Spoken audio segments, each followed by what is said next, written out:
Irmãos, boa tarde. Aqui quem fala é o professor Marlon Meira. Eu vou iniciar a aula hoje com vocês de uma forma diferente. Iniciar não, vou fazer a aula hoje de uma maneira diferente. Hoje eu vou precisar deixar vocês assistindo a 4 vídeos que eu já havia preparado numa outra ocasião, da mesma sequência que nós estamos, né, das próximas aulas. A gente vai falar hoje sobre as cruzadas, a teologia escolástica católica romana, a Igreja às vésperas da Reforma e iniciando já a Reforma Protestante com o Martinho Lutero. Só que excepcionalmente hoje eu vou precisar deixar vocês assistirem esses 4 vídeos que eu já tenho preparados aqui. Eles são mais curtos do que a nossa aula normal, são mais diretos também. E depois a gente volta, depois eu envio para vocês um vídeo mais completo, tá certo? Mas esses vídeos são de qualquer forma os mesmos temas e na mesma sequência aqui. Você vai perceber durante os vídeos que cada um deles tem um número de aula, aula 27, aula 28, aula 29 e aula 30. Só que na verdade a nossa aula hoje é a aula 8, tá certo? Hoje nós temos a aula 8. Deixa eu só abrir aqui para vocês o nosso PDF que a gente usa como guia, né?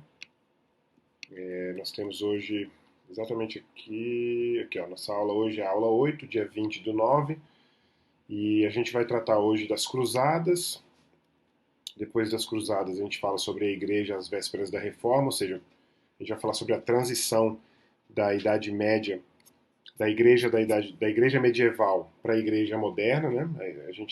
Eu disse para vocês há algum tempo atrás que a gente tem aquela divisão em três etapas, né, em 3 períodos, e que o período número um, o primeiro período aí, o primeiro macro período é o da igreja antiga, que vai até cerca de 590, né? Esse primeiro bloco aqui. Depois a gente tem a igreja medieval, que é exatamente aqui a gente já começa, quer dizer, exatamente aqui a gente termina hoje, né? E aí a gente vai fazer hoje, nossa aula de hoje tem uma parte da aula, é a transição entre a igreja, deixa eu colocar aqui até cerca de 590, a igreja antiga até cerca de 590, a igreja medieval, a gente vai colocar aqui aqui a gente pode marcar uma data redonda, tá? 1517. Assim, a reforma protestante não é algo que acontece apenas em um ano e nem é algo que começa exatamente nesse ano, tá certo? Mas a gente sempre considera como um marco inicial da reforma da igreja moderna. A gente sempre começa.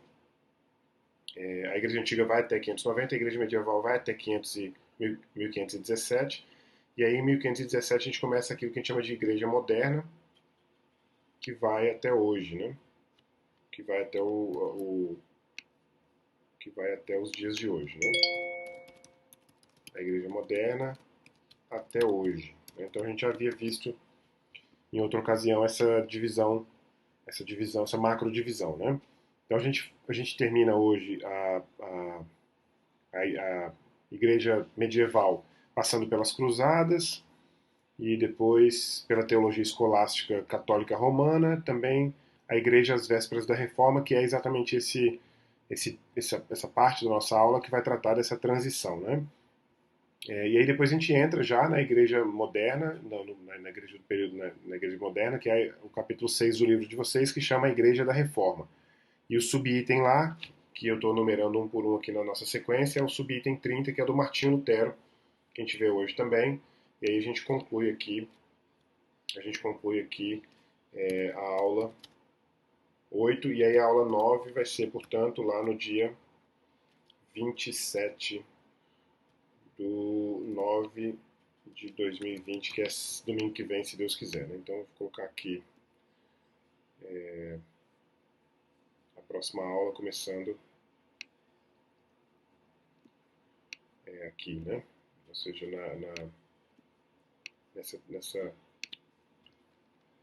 nesse item 31, que vai ser o Uricus Zwinglio na próxima aula, tá certo? Então é o que a gente vai ter hoje, só que assim, como eu disse, eu vou colocar vocês para assistirem aos vídeos da sequência, né? E aí vocês vão conseguir, portanto, assistir as aulas aí, tá certo? Vamos orar, a gente faz uma oração e já dou início aos vídeos aí para vocês assistirem.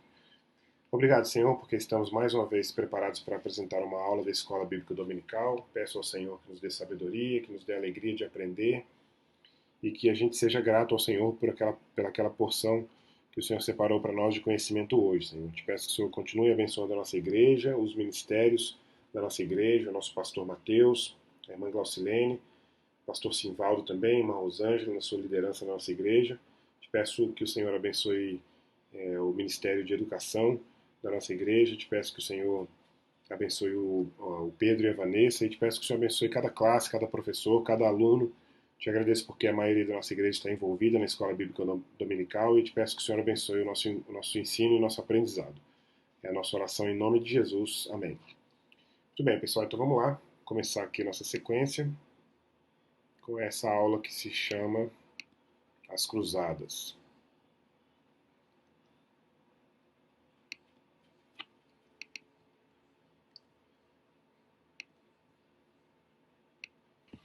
Aula 27, As Cruzadas.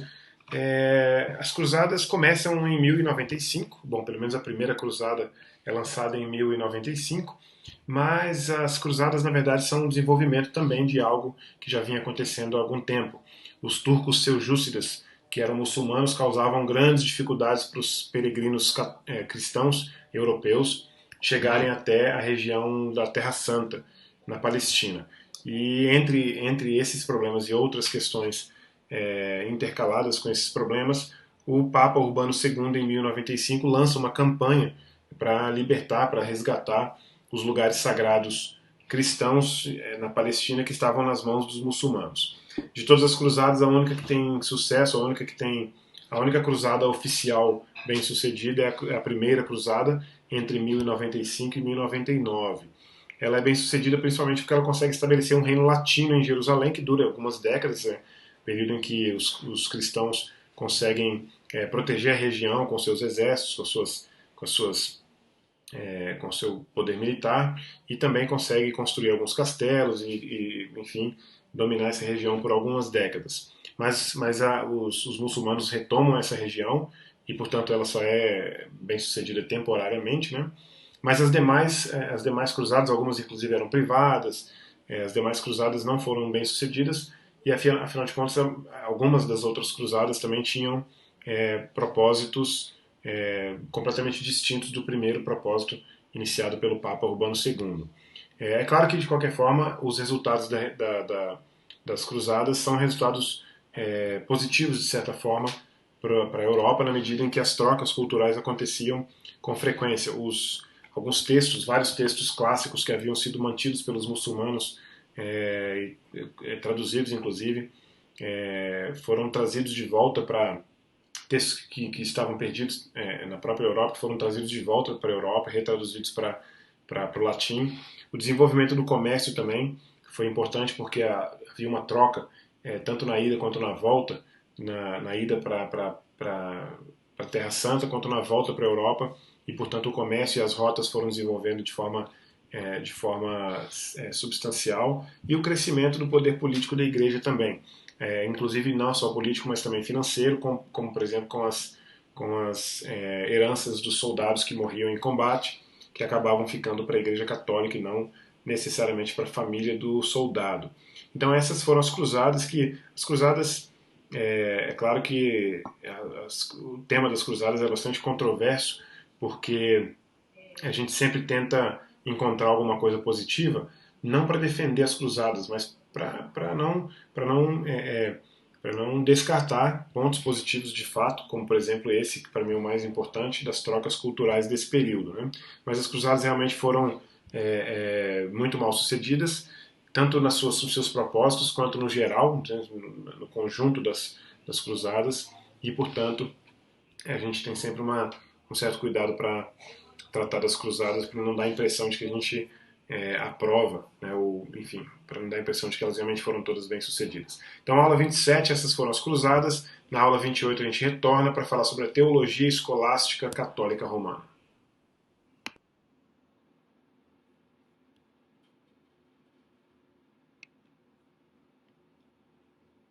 Muito bem, vamos aí para a aula 28, então, ou quer dizer, para o item 28, né, que é agora a teologia escolástica católica romana.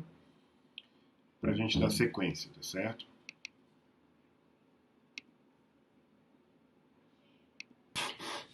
Aula 28, Teologia Escolástica Católica Romana. Bom, a gente segue agora para um dos períodos mais férteis da história do cristianismo, pelo menos na minha opinião, um período de grande produção intelectual e acadêmica. E a gente começa com Anselmo de Cantuária. Não melhor do que qualquer outro período, tá certo? Por exemplo, o período do Agostinho de Hipona tem mesmo peso, com certeza, intelectual e teológico, o período, né, conciliar que a gente viu ali entre o Concílio de Nicéia e o Concílio de Calcedônia tem, claro, o mesmo peso. Mas, de qualquer forma, a teologia escolástica e o tomismo, que não são a mesma coisa, mas teologia escolástica e o tomismo são realmente um período fundamental para a história do cristianismo. Anselmo de Cantuária, 1033 a 1109. Sua obra estava voltada, entre outras coisas, para a apologética cristã, ou seja, não é claro com a perspectiva que nós temos hoje, mas a intenção de defender a fé cristã diante dos argumentos, né, exteriores, diante, enfim, de qualquer tipo de ataque ou de qualquer tipo de questionamento sobre a sua fé. Anselmo estava, portanto, interessado em usar a razão como instrumento para compreender a fé. Não era a razão que levaria até a fé, muito pelo contrário, a fé precede a razão, mas a razão é um instrumento utilizado na compreensão dessa fé. Né? O argumento ontológico do Anselmo de Cantuária é um argumento que eu acredito ser qualquer pessoa que não acredita em Deus e que ouve o argumento ontológico, se for honesto com o que está ouvindo e o argumento não tem erro, não pode negar a existência de Deus. O argumento ontológico diz que, grosso modo, que se só da ideia de Deus existir com as características que ele tem é uma ideia que prova a sua própria existência, na medida em que você não poderia. As características que são dadas a Deus, os atributos de Deus, fazem com que a sua existência seja absolutamente necessária. Por exemplo, como que um ser perfeito como Deus poderia não existir? Né? Então, se o ser perfeito que nós conseguimos descrever não existisse, a gente não poderia falar sobre esse ser perfeito, porque essa perfeição pressuporia sua própria existência.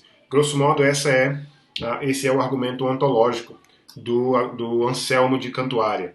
E ele faz também, é claro, uma defesa da expiação satisfatória dos pecados em Cristo, algo que inclusive vai ser utilizado lá pelo Calvino, vai ser utilizado lá pelo Lutero e pelo Calvino no período da Reforma Protestante. É interessante também lembrar que, fazendo uma comparação com esse período aqui, em que a gente vai falar do Tomás de Aquino também, o Tomás de Aquino passa a ser a figura principal da teologia católica, o doutor angélico, como ele é colocado, como ele é chamado, né? E vai definir a teologia e a filosofia católica, mas lá na frente, lá na Reforma Protestante, com o rompimento com as perspectivas católicas, os reformadores vão também romper com a teologia tomista e vão retornar à teologia agostiniana, a filosofia agostiniana e também de Anselmo. Né? Então essa é uma característica interessante. O Tomás de Aquino, obviamente, é uma das figuras mais importantes da história da Igreja.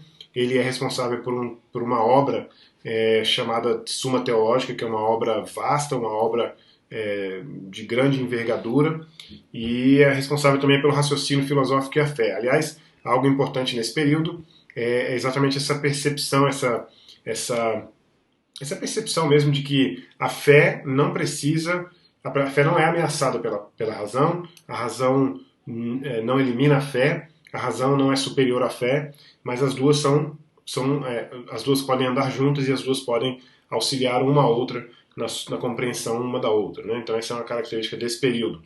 Os atributos de Deus, a ressurreição e a criação ex nihilo, ou seja, a criação a partir do nada, são características que estão claras, que estão colocadas ali pelo Tomás de Aquino. E outras características mais especificamente católicas, inclusive uma das razões pelas quais o Tomás de Aquino é considerado uma das figuras fundamentais no catolicismo, é exatamente a veneração a Maria, o purgatório, o mérito humano na salvação e a defesa dos 7 sacramentos, além também da transubstanciação, ou seja, realmente um conjunto, né, de rituais, um conjunto de práticas, um conjunto de doutrinas católicas que não podia deixar de ser apreciado pelo cristianismo católico como sendo fundamental para para sua construção, para sua doutrina, e obviamente colocando Tomás de Aquino como uma das figuras mais importantes desse período e de todo o período, de toda a história. Né?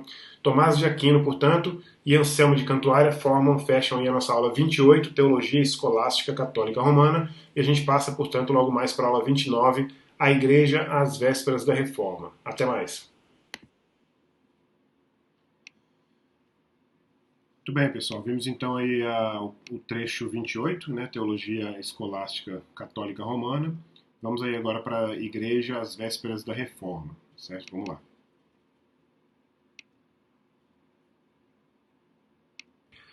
Nessa aula 29, nós vamos ver como a Igreja estava às vésperas da Reforma Protestante. A aula 30 já é a aula da Reforma Protestante, já é a aula que começa um período, um macro período novo na história do cristianismo, dentro daquelas divisões que a gente vem falando, e esse período aqui é o período de transição, portanto, para esse macro período chamado de história da história da Igreja moderna, que começa o marco desse período é exatamente a Reforma Protestante em 1517. Bom, a Igreja passava por uma crise de autoridade nos séculos XIV e XV, e uma das características, ou algumas características dessa crise de autoridade, foi o que a gente chama de cativeiro babilônico da Igreja, em comparação ali com o cativeiro babilônico de Israel. Né? Então, no período de 1309, aliás, no ano de 1309, o Clemente V transfere a sede papal para Avignon, na França, mas isso cria uma situação em que nós temos o chamado Grande Cisma, que vai de 1378 a 1417, que é o período de dois papas, ou seja, um período em que um papa está em Avignon e o outro papa está em Roma. E aí você pode imaginar, é claro, o desdobramento, né, obviamente problemático, aquela famosa história, um problema que a igreja não precisava, né? Um desdobramento absolutamente desnecessário e problemático para a história da igreja. Né? Por isso que esse período é realmente considerado um período de crise de autoridade. O Concílio de Constança, em 1417, resolve essa situação, mas não resolve os problemas, né, que não são criados por causa desse período, é claro, mas que já vinham se desenvolvendo pouco a pouco. Aliás, algo importante que a gente tem falado aqui, a gente usa datas e marcos, né, como eu falei agora há pouco sobre a questão, sobre o marco da Reforma Protestante, exatamente 100 anos após o Concílio de Constança, lá em 1517, mas é bom te lembrar que esses marcos eles não indicam o início exatamente das coisas, eles indicam aquilo que a gente chama de marco mesmo, né? Talvez só de você lembrar, por exemplo, do Grande Cisma de 1054, você vai lembrar que ele começa séculos antes, né? E que vai, obviamente, redundar ali no cisma definitivo de 1054. Mas aqui no Concílio de Constança, portanto, resolve a situação dos dois papas, ou do Grande Cisma, né? Até 1417, mas não resolve os problemas morais da igreja. A igreja tinha problemas como simonia, que é a prática de negociação de ofícios, né, venda e compra e venda de posições, né, de sacerdotes, bispos e tal, dentro no seio da administração das igrejas. A imoralidade entre os líderes celibatários, ou seja, muitos líderes celibatários deixando os seus afazeres eclesiásticos para cuidar de uma família que ele vinha formando, ou seja, uma esposa com filhos, né? Outros casos, talvez até pior, eu diria, de bispos com filhos, mas não casados. Então, uma série de problemas de imoralidade sexual nos líderes celibatários, problemas que, não o caso da família, por exemplo, mas um problema de adultério, por exemplo, seria um problema em qualquer líder religioso, em qualquer pessoa, qualquer cristão, mas no caso dos líderes que são autodeclarados ou declarados celibatários, aí é um problema um pouco maior, né? O uso e, aliás, o abuso de relíquias, né?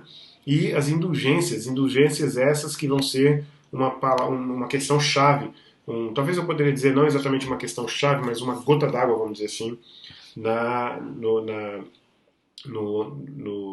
Reforma Protestante, quando Lutero realmente se indispõe definitivamente com essa prática, entre outras coisas, é claro. Mas, de qualquer forma, também não apenas um período de de crise de autoridade ou um período de problemas morais, mas um período também muito fértil, muito rico em devoção pessoal a Jesus, estudo, meditação, confissão dos pecados, aquela percepção, né, do pecador diante de Deus, né, um exame de consciência, vamos dizer assim, né, que acontece com a irmandade da vida comum. O Tomás A. Kempis, por exemplo, de 1380 a 1471, escreve o seu livro A Imitação de Cristo, que vai ser influente nesse período, né? Aqui a gente poderia até colocar na frente, além de devoção pessoal a Jesus, estudo, meditação, confissão dos pecados, a própria imitação de Cristo, ou seja, Cristo como modelo, né? Então é um período fértil nesse sentido também.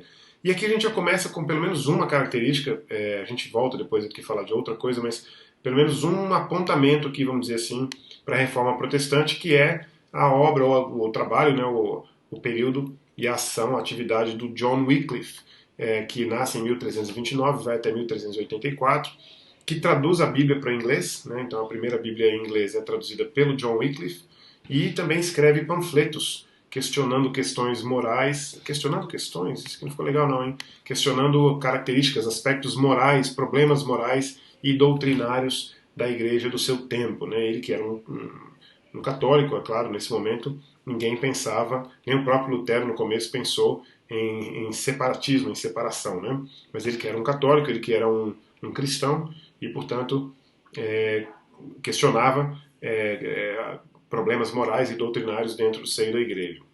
Uma outra característica desse período que tem um desdobramento na igreja, na verdade, mas não é uma questão especificamente da igreja, é o que a gente chama de renascença, ou renascimento, né? Mas para o nosso propósito aqui, a gente pensa, por exemplo, no abandono do catolicismo, né, de certa forma, e no retorno aos clássicos gregos e latinos, né? Ou seja, a busca por aqueles textos antigos, os textos que haviam sido perdidos ou que estavam voltando para o domínio europeu, por exemplo nas cruzadas, né, por exemplo nos monastérios, que sempre mantiveram esses textos, sempre copiaram esses textos e fizeram com que esses textos chegassem até nós hoje. Né? Nós podemos ler os clássicos e devemos ler os clássicos e graças, por exemplo, a essas duas ações, né? Os muçulmanos que guardavam esses textos e depois eles foram trazidos para a Europa novamente e, obviamente, os monastérios. Né?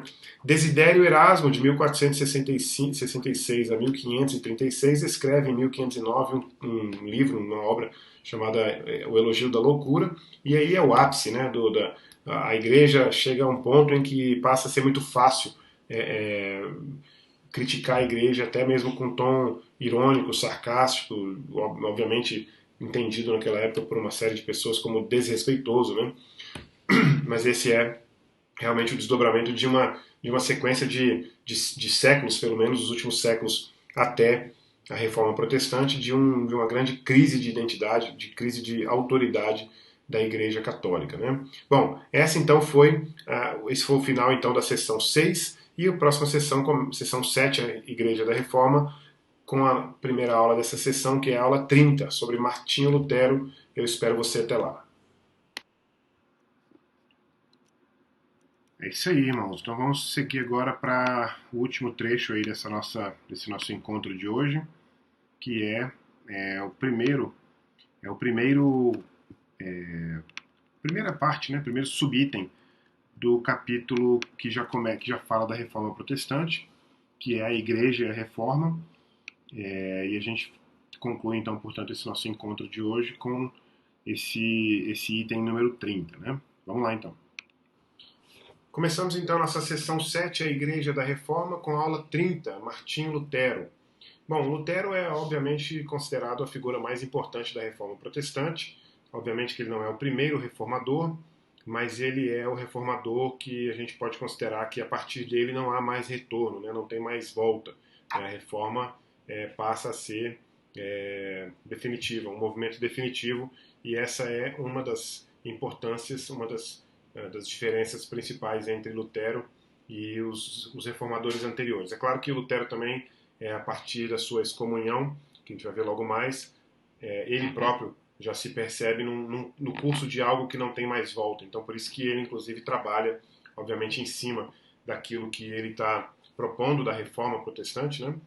Sem esse nome, é claro, na época, mas ele começa a trabalhar, portanto, ele passa a trabalhar, portanto, em cima daquilo que ele percebe como não tendo mais volta, né? Essa é uma diferença importante entre os reformadores anteriores. Os reformadores anteriores, Wycliffe, Hus, por exemplo, tinham, não haviam tido essa percepção, não havia acontecido com eles nada que os levasse a acreditar que a reforma fosse algo definitivo, sem retorno, ou algo em cima do qual, do que eles deveriam trabalhar, dedicar a sua vida, até porque eles não foram longe o suficiente, assim como Lutero. Então essa é uma das importâncias do Lutero, e a gente começa falando sobre ele, falando sobre sua luta pessoal contra a justiça de Deus. Na verdade, é bom explicar porque para o Lutero, Deus era um Deus justo que punia os pecados, né? Então ele precisava de todo aquele modelo ritualístico de penitência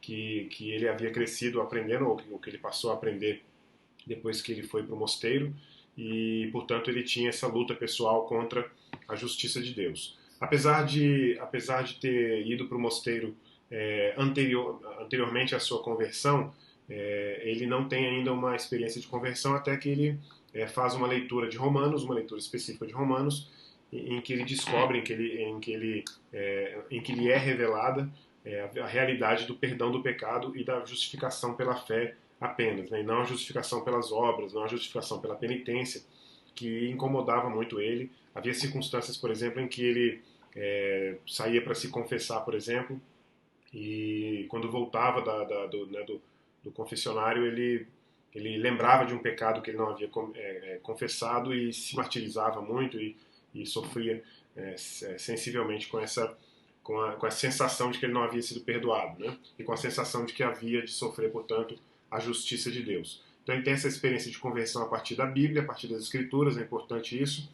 E, obviamente, a partir daí ele começa, portanto, a desenvolver uma nova percepção da vida espiritual e da vida religiosa também, que vai desdobrar nas 95 teses. Eu coloquei algumas coisas anteriores às 95 teses aqui, como, por exemplo, a sua irritação com a venda de indulgências, não apenas que acontecia né, em todo o mecanismo, vamos dizer assim, ritualístico da Igreja Católica, mas ele havia visto muito sobre isso também em Roma, quando ele havia sido enviado para Roma em 1510, 1511, para algum tipo de trabalho específico, e ele, portanto, compreende ali, naquela visita, naqueles meses que ele passa ali, que a situação é realmente muito mais angustiante do que ele imaginava, e obviamente ele tem, portanto, o que a gente chama de irritação, né, com a venda de indulgências, né? Ele prega sobre isso frequentemente após esse período, é claro, e as 95 teses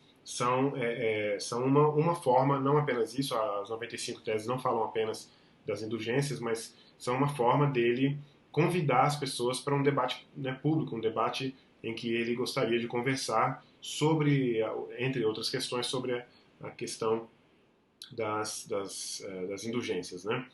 Obviamente que posteriormente a isso, e com o desdobramento desses debates, dessas 95 teses, ele passa pela excomunhão, e a partir de então ele é um momento em que a gente pode considerar que ele acredita que não há mais volta, e não havendo mais volta ele começa, portanto, a desenvolver uma teologia que tem características muito não católicas, vamos dizer assim, né? Uma teologia bastante não católica, bastante diferente daquilo que era normalmente encaminhado pela Igreja Católica, né? Na Dieta de Worms ele precisa se retratar dos seus escritos e das suas ideias, né? Do desenvolvimento da sua teologia, mas ele não faz, e saindo, portanto, logo depois ali da Dieta de Worms, ele é levado por amigos para o castelo de Wartburg e é exilado ali. Nesse período, é o período em que ele traduz o Novo Testamento para o alemão, é o período em que ele inclusive escreve outras obras também. O desenvolvimento político da Reforma tem a ver com um aspecto de que os reinos germânicos que estavam sendo cobrados pela Igreja Católica financeiramente, os impostos, as taxas, os dízimos, as próprias vendas de indulgências, começaram a sentir que não era necessário, ou não era importante ou não era bíblico, que eles enviassem dinheiro para a Igreja Católica, e a partir de então o rompimento passa a ser político também nesse sentido, né? Uma percepção de que a Igreja Católica não tinha domínio sobre outras nações ou sobre outras regiões do próprio Império, da própria Europa, né? Então tem um desenvolvimento político por trás da reforma também. É claro que a reforma não se explica apenas pelo desenvolvimento político, né, mas é parte de todo esse processo. O Philippe Melanchthon, de 1497 a 1560, é não apenas discípulo, mas sucessor também de Lutero. Ele pode ser considerado, Lutero pode ser considerado a voz da reforma protestante, né, a voz radical, a voz do grito, vamos dizer assim, mas o Philippe Melanchthon é considerado o teólogo do luteranismo, né, ou seja, a Confissão de Augsburgo, por exemplo, que é escrita e revisada por ele, é um documento de cunho também, além de um documento especificamente advindo o produto da reforma, é um produto também do desenvolvimento teológico do Philippe Melanchthon, que vem, obviamente, do seu mestre Lutero, e por causa disso ele é considerado, portanto, o teólogo do luteranismo. Né? A gente vai para a próxima aula 31 com o Ulrico Zwingli, eu espero você até lá. Muito bem, irmãos. Então a gente conclui aí o nosso encontro de hoje com esse item 30, né? Fizemos então aí as cruzadas. Usei inclusive esse mesmo material aqui, né, para fazer. Fizemos aí as cruzadas, a teologia escolástica católica romana, o item 29, que é a Igreja às Vésperas da Reforma, que é exatamente o item que faz a transição da Igreja medieval, que vai até 1517, à Igreja moderna, né, que começa, portanto, com a Reforma Protestante e vem até os dias de hoje. E concluímos esse nosso encontro de hoje já iniciando esse período da Reforma Protestante, já iniciando o período da Igreja Moderna, falando sobre o Martinho Lutero, que obviamente é a figura central e originária, né, da Reforma Protestante, certo? Como eu havia dito no início desse nosso vídeo, no nosso próximo encontro, que vai ser no dia 27, domingo que vem, vai ser a nossa aula 9, daí a gente vai continuar dentro da Reforma Protestante e a gente vai falar sobre o Ulrico Zwingli. Esse capítulo da Reforma é um capítulo que tem mais subitens com nomes de personalidades, né, que são os reformadores mais importantes, né, do que qualquer outra coisa. Então a gente começa, na aula que vem a gente passa para o Ulrico Zwingli, depois a gente vai para os anabatistas, o João Calvino, que é outra figura central, com certeza as duas figuras mais importantes da Reforma são Martinho Lutero e João Calvino. E a gente conclui a aula que vem com o John Knox e a Escócia, ou seja, John Knox e a Reforma na Escócia, tá certo? É isso que a gente faz, portanto, no nosso próximo encontro, tá certo? Bom, vamos orar então mais uma vez para a gente agradecer a Deus por esse tempo que nós passamos juntos aqui, apesar de ter sido diferente com esses vídeos que já estavam gravados, mas por uma questão de emergência eu precisei enviar desse jeito a aula para vocês hoje, tá certo? Vamos orar então. Obrigado, Senhor, porque mais uma vez concluímos uma aula, um tempo de aprendizado. Peço ao Senhor que abençoe os nossos alunos, peço ao Senhor que nos dê sabedoria e alegria em aprender. E também, Senhor, e também, Espírito Santo, eu peço ao Senhor que nos conduza nas nossas práticas, nas nossas ações, a partir daquilo que a gente tem aprendido sobre o Senhor. Em nome de Jesus, amém. Obrigado então, pessoal. Até a próxima, até domingo que vem. Deus abençoe.